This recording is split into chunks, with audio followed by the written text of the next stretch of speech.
Hello everyone and welcome back to the video. In today's video, we're going to be talking about some of the best underdog runs in Smash Ultimate. Now, just because a player isn't mentioned in this video doesn't mean their run isn't good. It just means that I either probably forgot them or didn't even know about them. So if I left your favorite player out, please leave a comment down below. And while you're down there, be sure to sub and let's just get right into it. I do have an honorable mention of Umabora SP2, with Zaki getting 5th as the 28th seed, including wins over Daiki, Kameme, Umeki, and Daiki again, with DDD by the way, and that's not the only crazy performance here, with Yakara getting 4th place as the 49th seed, beating Choco and the aforementioned Zaki. Now, the only reason this is an honorable mention is because it was the second ever Ultimate Major, with the game only being out for just over a month. The seeding was bound to be kind of yucky, but you still gotta give credit to both of these players for some pretty incredible runs. Let's kick it off with a recent banger, Mutace at Genesis 9. Now, technically, I don't know if you could call this an underdog run, considering that Mutace was already an extremely established top player, but considering he ended with an SBR plus 7 and almost conquered the most insane bracket I have ever seen, I'm gonna give it to him. Mutace had to play Nestboy 12, the scariest on-hit Nest in the world, into Monty, the second best Game & Watch in NA. His reward for beating Monty was fighting the best Game & Watch in NA, Meister. After winning arguably Peach's worst matchup twice, he then wanted to fight Akala, the best player in the world. For winning that, he was gifted Gluttony, the best player in Europe, with a 4-0 record on him, and that's to get into top 8. Once in the top 8, he played Light, who he had also never beaten, and in the winners finals, he had to fight the GOAT of Smash Ultimate, MK Leo. Even though Mutace wasn't able to close the tournament out in Grand Finals, this is easily one of the most impressive runs in Smash Ultimate. Even with what seemed like impossible odds, he managed to take the run all the way to 2nd place. Huge props to Mutace. Now let's look back at the early ages of Smash Ultimate, going all the way back to Smash and Splash 5. And I'm not talking about Leon's run to 9th or Nakat's run to 7th, I'm talking about the 97th seed who made a run all the way to 7th place. And that player was, of course, Wizrow. Now, people who only follow Ultimate may be unfamiliar with him, so I'll give you a quick rundown. Wizrow is one of the best Smash 64 players of all time, being ranked in the top 5 from 2017 to 2020. And he was still ranked top 15, 15th specifically, on the 2021 to 2022 ranking. He's taken tournaments like Shine 2017 and Smash the Rankings 2015, as well as top 8ing every single SmashCon he went to since 2016, aside from SmashCon 2022, where he still got 13th. Wizrow is overall one of the greatest Yoshi players to touch the game and a legend in the 64 community, but we don't really care about that right now. What we care about is his run at Smash and Splash 5, where he beat players like Utopian Ray, Maloney, Scat, and most importantly, Tweak in a 3-1 fashion. Wizrow is definitely on Team Fundy, so it makes sense that his Wolf was able to tear through this bracket, becoming one of the only Smash players to top 8 a major in multiple titles. Also, just an added extra flex, he also won Melee at the same event. Next up, we're going to be taking a trip to Japan and looking at one of the early Umabora events. Umabora tournaments are always crazy, including moments like MK Leo falling at 33rd to TKM and Umeki at Umabora Japan Major 2019, or the Prodigy Zachary winning Japan's first ever Ultimate Major. The Umabora we're going to be talking about is Umabora SB4, and the player is going to be Brood. For anyone unfamiliar with Brood, he was the best Piranha plant in the world and the only player who has managed to top 8 a major with the character. And not only did he top 8, he got 2nd. On this historic run, he beat Philip, Zaki, Shuto, Gact, and Kameme. He couldn't quite close out the dub, losing to Abadongo 3-1 and 3-0 in the Grand Finals, but to take Piranha Plant, a character that was placed as the 6th worst in the game on the official Smash Ultimate tier list, official in the biggest asterisks you've ever seen, but you get my point. Piranha Plant hasn't been able to reach his peak again. Shouts to Lucky though for winning Warp Zone 2, and Brood will forever hold the title as the OG leader of the Plant gang, putting Piranha Plant on the map, even if only for one tournament.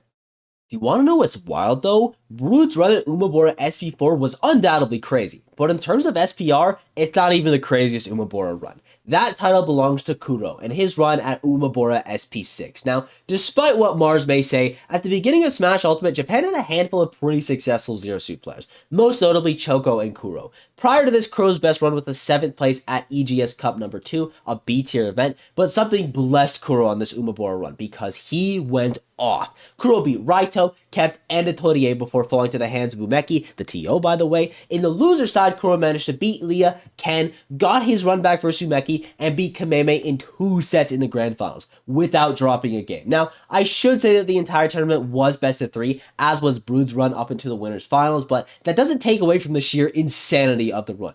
Kuro joined Mars as the two only players in the entire world to win a major Wizrow suit, and honestly, after those nerfs, they may be the only two players to ever hold that title, but I guess time will tell. With an SBR of plus 10, the highest we've ever seen in Ultimate from a player who won the event. Ending proof block, I just forgot to mention some of the seeds earlier. Mutace was the 18th seed at Genesis, Brood was the 40th seed at Umabora, and Kuro was the 37th seed. Let's jump to current day, and by current day, I mean almost 2 years ago. Good times back then. Roy was doing well. We had 2 circuits to look forward to. People still thought Steve was mid-tier. But let's get back on topic. Our event is going to be Let's Make Big Moves 2022, and our player is the hometown hero who took the event. Quinn. As the 32nd seed, he was poised to fight the first seed Cola, but the round before, Cola fell to Choco Taco in a Game 5 set.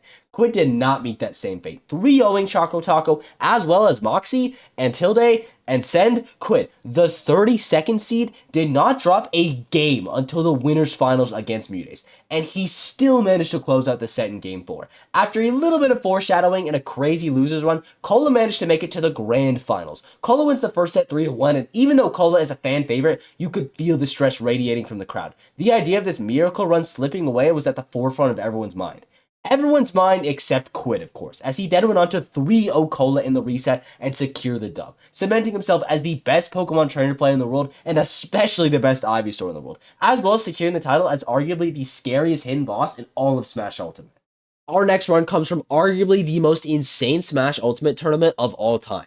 Frostbite 2020. From Kurama upsetting MK Leo 3-0, or the insane bounce back Leo had with his ludicrous loser run to first, you had Genesis champ Mars getting 17th place alongside Kameme and Shuton, Hungrybox beating a PGR player, shouts to Arfang, and in the midst of all of this chaos, you had 2 standouts, Wrath and Toast, the 24th and 46th seed respectively.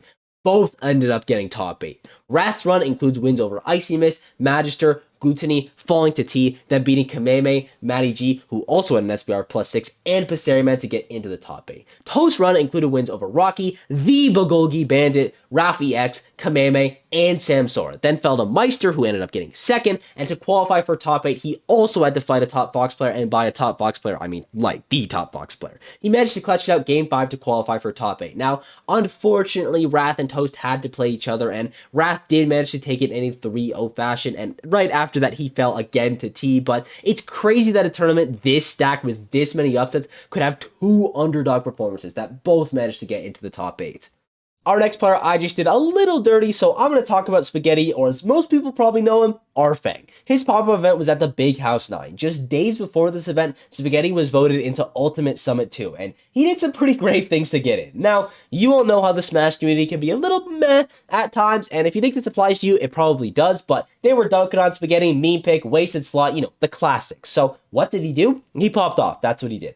At Big House, he beat Geist, Moxie, Trella, who had just beaten Voids Pichu the round before, and Light before falling to Zachary, the eventual winner of the tournament. He managed to beat Whitey to get into the top 8 as the 44th seed, and even though he lost to Samsora right after, this is still one of the most impressive runs we've ever seen from a Pichu player. And this was after the nerfs, by the way. Spaghetti hasn't entered a Smash bracket since 2021, but we all wait with bated breath for the day that legendary Pichu or Young Link takes the stage. Postscript, this was also Cola's breakout run when he was still named Salt 1, winning 6 sets in a row in the loser side, beating players like Black Twins, Kept, and Zenoto, just to add to the spectacle that was Big House 9.